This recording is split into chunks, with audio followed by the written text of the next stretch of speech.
Hello నమస్తే welcome to BRK news. నేను మీ ఇందు. ఇప్పుడైతే మన ముందు డాక్టర్ నంది రామేశ్వరరావు అయితే మన ముందు ఉన్నారు. ఆయన ఒక బిజినెస్ అనలిస్ట్. నమస్తే సార్. నమస్తే అండి. సార్, ఇప్పుడు మనం చూసుకున్నట్లయితే రియల్ ఎస్టేట్లో ఎక్కడ పెడితే అంటే చాలా మందికి వచ్చిన డౌట్ ఎక్కడ పెట్టాలి, ఎలా పెట్టాలి అని చెప్పేసి ఉన్నారు. అందులో రియల్ ఎస్టేట్ రంగంలో ఇప్పుడు లేడీస్ కూడా చాలా ఎక్కువ మంది ఉన్నారు. అసలు దీని గురించి మీరు ఎలా చెప్తారు? అంటే ఇన్వెస్ట్ ఎక్కడ చేస్తే బాగుంటుంది అంటారు? ఇన్వెస్ట్మెంట్ అనేది ఎక్కడ పెట్టినా బాగుంటుంది. మీరు ఎలాంటి క్వశ్చన్ అడుగుతున్నారంటే బేకరీకి వెళ్ళి ఏ బిస్కెట్ బాగుంటుంది, ఏ రస్ బాగుంటుంది, ఏం చెప్తాడు ఓనర్? అన్నీ బాగున్నాయి అంటాడు. ఇది 3 రోజులు ఇది పాడైపోయింది చెప్తాడా? చెప్పారు. సో రియల్ ఎస్టేట్లో కూడా రోటీ కపడా మకాన్, తిండి బట్ట గూడు ఎక్కడ పెట్టుకున్నా పెరుగుతుంది. అయితే పెట్టుకునేటప్పుడు సరైన ప్రాపర్టీలో ఇన్వెస్ట్ చేయాలి, సరైన ప్లేస్లో ఇన్వెస్ట్ చేయాలి. బెస్ట్ వే ఏంటంటే మీరు ఫస్ట్ టైం సెకండ్ టైం కొనుక్కునేటట్టు అయితే కనుక మీరు ఒక రియల్ ఎస్టేట్ అడ్వైజర్ ఎవరికైతే 20-30 సంవత్సరాలు నాలుగు అనుభవం ఉన్న వాళ్ళు ఉంటారో వాళ్ళు పెట్టుకుని కొనుక్కుంటే మీ ట్రాన్సాక్షన్ మీ కొనుగోలు కొన్న తర్వాత 3 పువ్వులు 6 కాయల్లో ఉంటుంది. లేకపోతే టికెట్ లేని ప్రయాణం ఎక్కట్లే. సో ప్రస్తుతానికి గ్రోత్ కారిడార్ అంటాం. ఓఆర్ఆర్కి పులార్ఆర్కి మధ్య ఎక్కడ పెట్టుకున్నా పర్లేదు. ముఖ్యంగా ముంబై హైవే, బెంగళూరు హైవే, షాద్నగర్, సంగారెడ్డి, కంది, ఐఐటి కంది ఇక్కడ బాగా డెవలప్ అవుతుంది. రానున్న రోజుల్లో మిగతా కూడా ఉప్పల్ కానీ లేకపోతే శ్రీశైలం హైవేలో కానీ అటు నార్త్ హైవేలో ఇవన్నీ కూడా మనకి డెవలప్ అయ్యే సూచనలు ఉన్నాయి. ఎవరైనా పెట్టుకునే ముందు నా ఉద్దేశం ఏంటంటే ప్రతి మనిషికి సొంతింటి కల నెరవేర్చుకోవాలి. దాన్ని నేను ఏమంటే సిటీకి దూరంగా కొనుక్కోవాలి. సిటీకి దగ్గరగా కొనుక్కుంటే మీరు కొనుక్కోలేరు. ఇప్పుడు మీకు 50,000 లక్ష శాలరీ వస్తున్నాను కొనుక్కోలేరు. అదే మీరు సిటీకి దూరంగా వెళ్ళాను, షాద్నగర్, బోరుగల, బాలా అక్కడికి వెళ్తే గజం 15,000 20,000 దొరికిపోతాయి. అక్కడ కొనుక్కుంటే నేను ఎప్పుడు చెప్పేదంటే ఇప్పటి దూరం రేపటి నగరం. కరెక్టా? ఏమన్నాను? ఇప్పటి దూరం రేపటి నగరానికి దగ్గర. నగరమే, నగరం అయిపోయింది. కుకట్పల్లి, తెల్లాపూర్, ఏస్తాం నగరం. మనం ఎప్పుడు పోచారం ఎప్పుడైనా విన్నాం? విన్నాను సార్. ముందు ఇన్ఫోసిస్ రాకముందు నీకు తెలియదు. సో అలాగే ఈరోజు కుక్కటిపల్లి ఎవరు మనం కొనుక్కోలేకపోయి నిరాశ చెందుతున్నారు.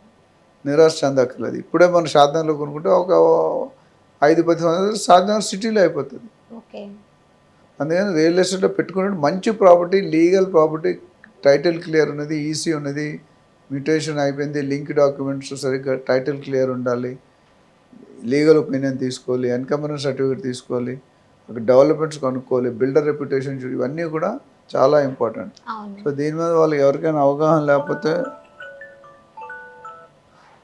లేకపోతే మనలాంటి వాళ్ళ దగ్గరకు వచ్చి చేసుకుంటే వాళ్ళ ట్రాన్సాక్షన్ అనేది నీట్గా ఉంటుంది, ఏమి మోసపోరు. అవును, ఎందుకంటే ఇప్పుడు చాలా చూసుకున్నట్లయితే రియల్ ఎస్టేట్ వ్యాపారాలు అని చెప్పేసి ఇప్పుడు కొల్లలుగా వచ్చేస్తున్నాయి కదా, చాలా మంది చీట్ అవుతున్నారు. ప్రీ లాంచ్ అని అదే బిల్డర్స్ అందరూ వస్తున్నారు, పొట్టుకుంటారు, ఎవరు సరిగ్గా ప్రాజెక్ట్ డెలివరీ చేయట్లేదు.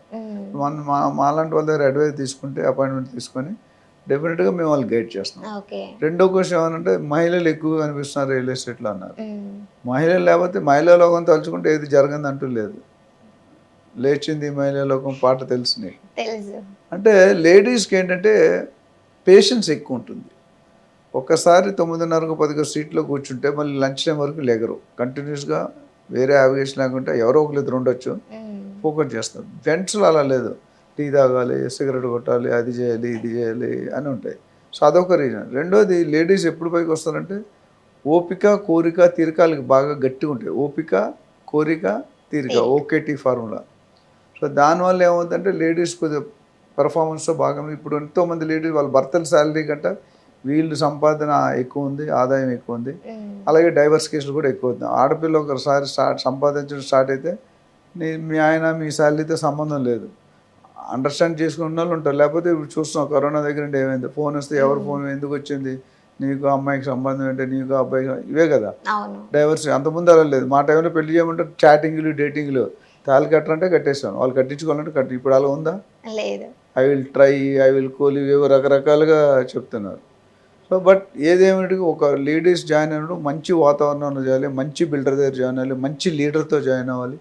అప్పుడే వాళ్ళు లేకపోతే రివర్స్ అయిపోతుంది. సో వాళ్ళు సంపాదించిన కారణం ఏంటంటే వాళ్ళు కష్టపడుతున్నారు, వాళ్ళకి మంచి ప్యాషన్, నేను సంపాదించాలి, మా ఫ్యామిలీకి హెల్ప్ చేయాలి, నా పిల్లలు మంచిగా చదువుకోవాలి, నా లిప్స్టిక్లకి డబ్బులు కావాలి, మా ఏమన్నా అడుక్కోకూడదు, మేకప్లకి, ఎంటర్టైన్మెంట్కి, ఎంజాయ్మెంట్కి ఇవన్నిటి కూడా డిపెండెన్స్ అవ్వరు. బట్ క్వాలిటీగా పనిచేస్తే రియల్ ఎస్టేట్లో పార్ట్ టైం వాళ్ళు 2-3 లక్షలు సంపాదించి, ఫుల్ టైం వాళ్ళు 5-10 లక్షలు సంపాదించే లేడీస్ కూడా మేము ట్రైన్ చేసాం. మా దగ్గర కొన్ని 100,000 మంది ట్రైన్ అయ్యారు. వాళ్ళకి మంచి భవిష్యత్తు చూపించాం. అందరూ చెడ్డగా ఉంటారు. కొంతమంది మంచి వాళ్ళు ఉండి భర్తకి ఫ్యామిలీకి కష్టాలు, ఈఎంఐలు, పేరెంట్స్, ఆరోగ్యాలు ఇవన్నీ ఉంటాయి.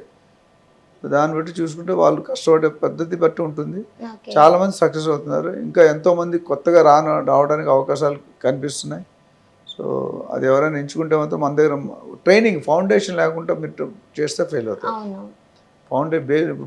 పునాది లేకుండా ఇల్లు కడితే ఏమవుతుందమ్మా? కూలిపోతుంది. కూలిపోతుంది. సో మీరు పునాది 3 నెలలు 6 నెలలు మన దగ్గర ట్రైనింగ్ తీసుకుంటే ఆ ట్రైనింగ్లో దాని మెలకువలు చెప్తాం, ట్రిక్స్ ఆఫ్ ది ట్రేడ్ అంటాం. ఆ లేడీ ఏజెంట్ అని సంబంధం మీకు మనిషా కాదా, మనిషి అయితే కష్టపడే తత్వం ఉందా లేదా, కమిట్మెంట్ ఉందా, హానెస్టీ ఉందా, ట్రాన్స్పరెన్సీ ఉందా, నిజాయితీ ఉందా, ఇది వెరీ ఇంపార్టెంట్. సో ఇవన్నీ ఉంటామని definitely they will come. Okay sir. అంటే ఇప్పుడు కొత్తగా వచ్చే వాళ్ళకి మీ దగ్గరకు వస్తే ట్రైనింగ్ ఇచ్చేసి ట్రైనింగ్ మనం ఇప్పటి వరకు 30,000 మందిని ట్రైన్ చేసాం, 30,000 మంది బయర్స్ని గైడ్ చేసాం, ఓకే. ఇంకా ట్రైనింగ్ చేస్తూనే ఉన్నాం. సో చాలా కంపెనీలు మెంటర్ చేస్తాం, ఓకే. ఏజెంట్స్ కానీ సేల్స్ కానీ ట్రైనింగ్ ఇస్తాం. అంటే వాళ్ళకి ఇందులో లోపల ఏ విషయంలో కావాలన్నా commercial, residential, retail, farm house, agriculture lands, ఏ రంగంలో అయినా సరే ఏ మీరు ట్రైన్ రంగంలో అయినా రియల్ చేస్తారు. ఎస్టేట్ అన్ని సెగ్మెంట్కి మనం ట్రైనింగ్ ఇచ్చే అవకాశం. మనం లెజెండరీ అవార్డు విన్నర్, అవార్డు కూడా వచ్చింది మనకి, టెడెక్స్లో స్పీకర్.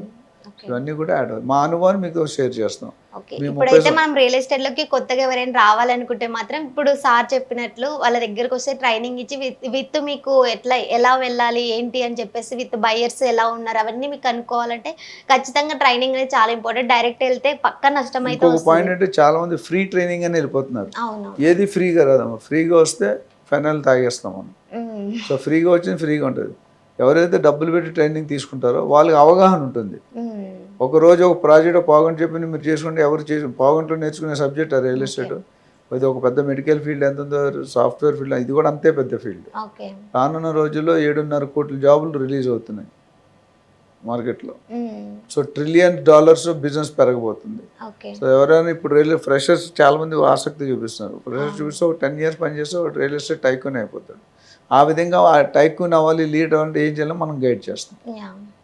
Okay sir. ఇప్పుడైతే చాలా మంది అంటే కొంతమంది తెలియని వాళ్ళే ఎవరైనా ఏం చెప్తే అటు వెళ్ళిపోతున్నారు. ఇట్లా ట్రైనింగ్ తీసుకొని ప్రతిదీ ఓపిక్గా చేసుకుంటే మాత్రం లైఫ్లో సక్సెస్ అవ్వచ్చు అన్నట్టు చెప్తున్నాను. ముఖ్యంగా లేడీస్ అయితే రియల్ ఎస్టేట్ రంగంలో ఇంట్రెస్ట్ ఉన్న వాళ్ళైతే సార్ చెప్పినట్లు ట్రైనింగ్ తీసుకోండి. అక్కడ వాళ్ళు ట్రైనింగ్ చేస్తారు. మీకు ఏ రంగంలో ఇంట్రెస్ట్ ఉన్నా దాని గురించి వాళ్ళు మొత్తం చెప్పేస్తారు. Thank you sir.